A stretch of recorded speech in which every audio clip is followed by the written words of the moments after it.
In just a few minutes from now, Donald Trump will be sworn in as the 47th President of the United States of America. This will be Trump's second term in office. But he will be the first president to take oath as a convicted felon. Vice President-elect J.D. Vance will take the oath of office first, followed by the President-elect Donald Trump, who is also expected to issue a slew of executive orders that will set the tone for 4 years of his Make America Great Again agenda. Ahead of Trump's swearing in, Pope Francis has offered prayers. In a message to Trump ahead of the inauguration, the Pope said that he hopes that the United States will build a society, and I'm quoting here, where there is no room for hatred, discrimination, or exclusion. In his past speeches, Trump has vowed to repeal swathes of Biden-era legislation within hours of taking office. He is expected to sign over 100 executive orders within the first few days in office. Trump has put illegal immigration front and center of his agenda. The 47th to be president is expected to unleash a dramatic shift in that regard. His other decisions could involve removing regulations on oil drilling, pulling out of the Paris Climate Agreement, and axing a $7,500 tax credit that made electric vehicles more affordable. Last night, Donald Trump held a triumphant pre-inauguration rally. The event was held at a packed Capital One Arena in Washington, D.C. Thousands of supporters attended as the soon-to-be president gave a rousing speech, promising to act with historic speed to fix every single crisis facing the country. He said, and I'm quoting here, "You're going to have a lot of fun watching television tomorrow." Will he be announcing decisions live during his speech? We'll keep a close watch on that. For the time being, let's go across to my colleague Susan Tehrani, who is joining us live from New York. Susan, thank you so much for joining us. Of course, Susan, I have to ask, what is the mood like right now? I know there's a chill in the air. What can you tell us? Yeah, that's what is on everyone's mind here in New York and in the northeast part of the United States, of course. So I am standing inside Trump Tower, just adjacent by one of its stores, and we are expected to see a watch party take place here at Trump Tower at around noon. It's a ticketed event. It's going to be indoors. Nonetheless, most people that wanted to really be part of this inauguration have traveled to Washington, D.C. There are going to be watch parties here. I am told that they're going to be private. And of course, again, a lot of the celebrations and the mood that we usually see on the ground outside in the street, even outside of here at Trump Tower. Usually there's so many supporters and counter protesters as well. We really don't see that, again, because of the weather advisory. But New Yorkers are celebrating. Some of them have a somber feel. They wanted, to have Kamala Harris as their president. But nonetheless, the cold is really making headlines right now, at least here in New York. I'm sure, Susan. Trump has a lot of day one items on the agenda. We've been discussing this for a while. The first 24 hours, those are going to be really crucial. What are the people expecting?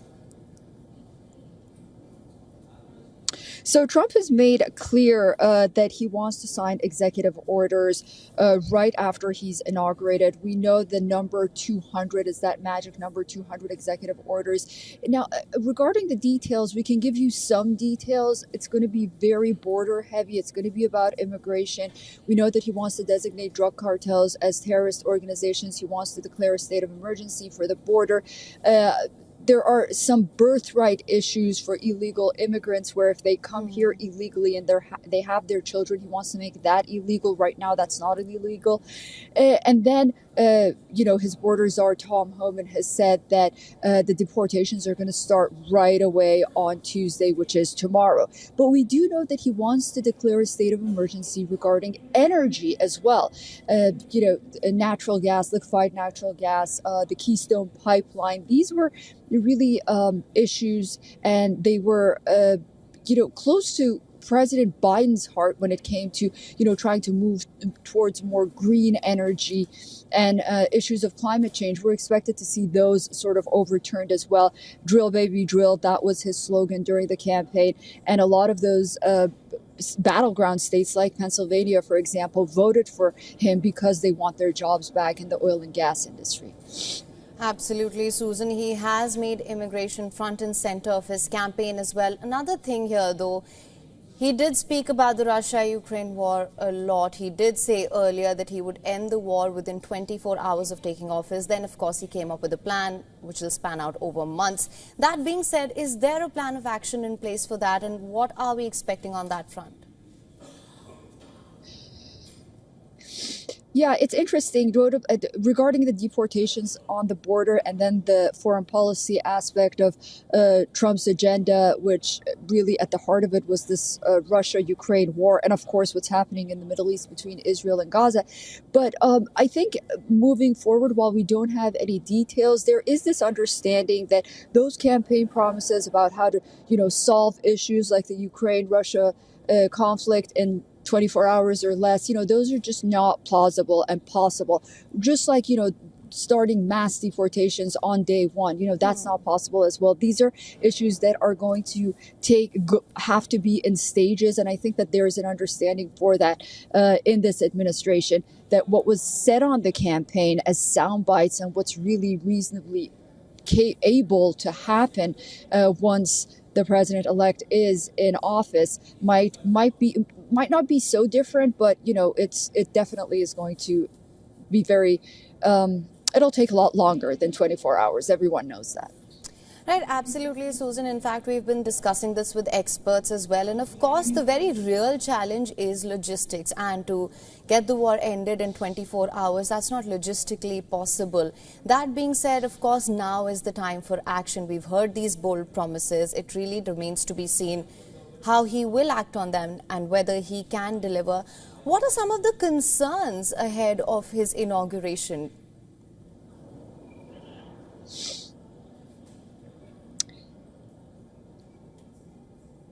One more thing I wanted to add, that Right. It was very interesting to see that the ceasefire took effect really before his inauguration, because he said that he wanted to see this Middle East conflict, somehow being resolved with some sort of ceasefire before he took office, or else, quote unquote, all hell would break loose. So, that's going to be also headline making when it comes to his foreign policy agenda. It's very similar to what happened to former President Ronald Reagan with the Iran hostage crisis. Iran waited until Reagan was sworn in and Jimmy Carter was out of office before they had that plane take off from Iran and have the hostages come to the United States. So this is really reminiscent of that as well. In terms of concerns, you have those that are Democrats. They don't share the same ideals as conservatives, and they're waiting to see what's going to happen with reproductive rights in this country, despite the fact that he's mentioned time and again that he doesn't want, abortion to be nationalized. He doesn't want a ban on abortion to be nationalized. But nonetheless, there's concern. There's concern about women's rights. Now, whether or not these concerns are valid or not, that's not the issue. The issue is that these are the issues that are on people's minds. People that are very passionate about climate change. They're concerned about Trump's energy policies moving forward. And then there are those that, they sort of support this, not so much the hodgepodge of the immigration crisis that we have, but they don't see illegal immigration or these migrants coming through the border as big of a threat as, some other people might see. So, that's another issue that I think, at least here in New York, being a sanctuary city, people have been talking about the migrant issue a lot. Yeah. All right, Susan. Well, thank you so much for that. Do stay on with us. Also on the show right now, we're being joined by Harshvardhan Shringla, former ambassador to the United States of America and former Foreign Secretary of India, who is joining us now. You've seen Trump administration closely, you worked with them. How do you think Trump will handle this new tenure? Where does India really fit into the larger scheme of things?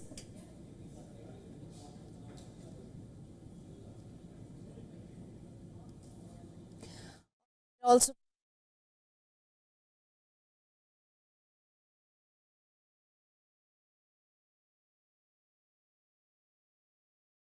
the relationship, had some ups and downs, but it settled down, and we established a very, very good media by the end of it all.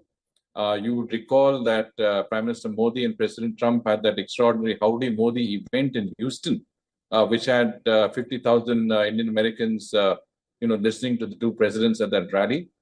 Subsequently, President Trump came to India for Namaste Trump, and in Ahmedabad, he addressed 100,000 people. So those were high points. There's a good connect between the leadership, but also I think on every front, whether it's the geopolitical point of view, the fact that the Trump administration revived the Quad, they had instituted the 2+2 dialogue of defense and foreign ministers. They were strong on counterterrorism. They were supportive during Pulwama in listing of entities in the Security Council. So from every perspective, I think there was good cooperation. We also, I think, did very well on the economic side, where our trade, bilateral trade increased. We started sourcing oil and gas from the United States for the first time. And I think we had some very good two-way investment flows during that period of time. So from that perspective, Trump 1.0 was something that we were able to watch closely. It will be very different in Trump 2.0. Absolutely, Ambassador. Also, Trump has made several campaign promises, something I was discussing with Susan as well. It's now time to act. Do you think he will be able to deliver on what he has promised? Trump as a candidate and Trump as a presumptive president, he is not hitting out at his rivals. He is not making comments that are derisive as far as his protagonists are concerned.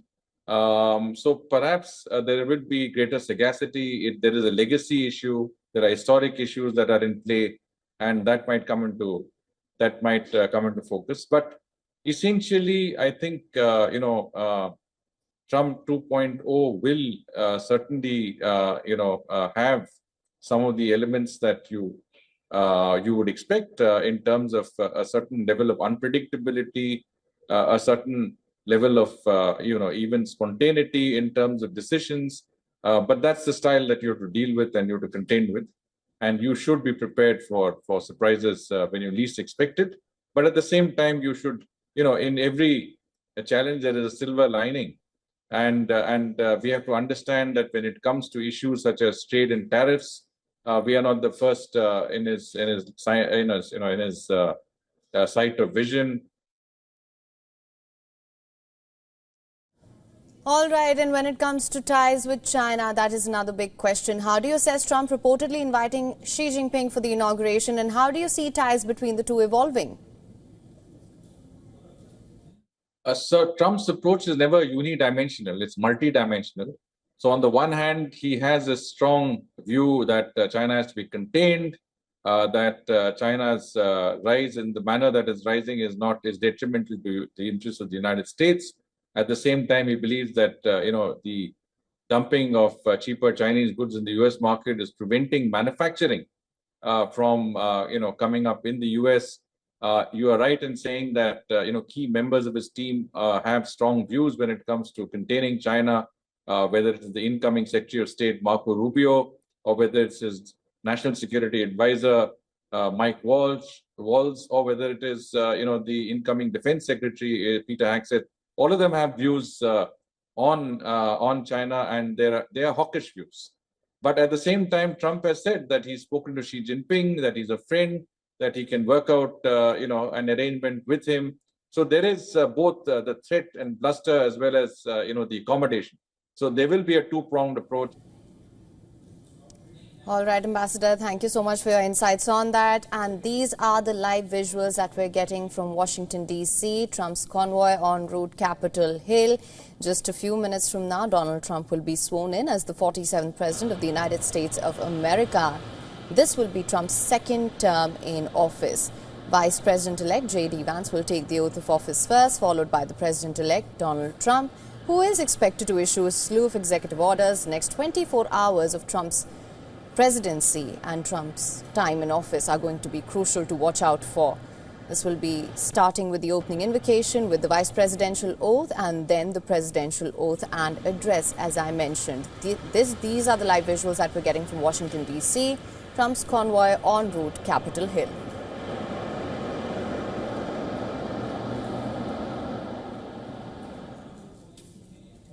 And as Donald Trump prepares to take the presidential oath for a second term, ecstatic crowds gathered in freezing cold, hoping to witness history unfold.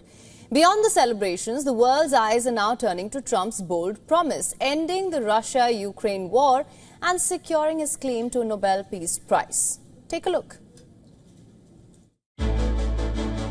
Frigid winds whip through Washington streets. The U.S. Capitol buzzes with anticipation of Donald Trump's imminent return to power. Despite temperatures plunging below freezing, supporters gather in growing numbers. Their excitement is palpable.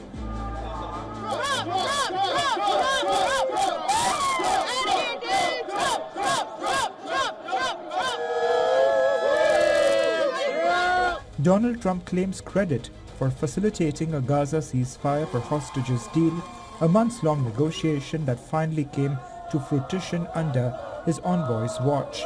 This success sets the stage for the real work ahead, ending the bloody war in Ukraine. I will end the war in Ukraine, I will stop the chaos in the Middle East, and I will prevent World War III from happening, and you have no idea how close we are. Trump's timeline for peace in Ukraine has evolved from an ambitious 24-hour to 100 days resolution to a more pragmatic 6-month framework. This shift reflects a growing understanding of the conflict's complexity and the delicate balance required for lasting peace. The situation on the ground is dire for Kiev. Ukrainian forces face mounting losses as Russian troops advance, claiming key territories.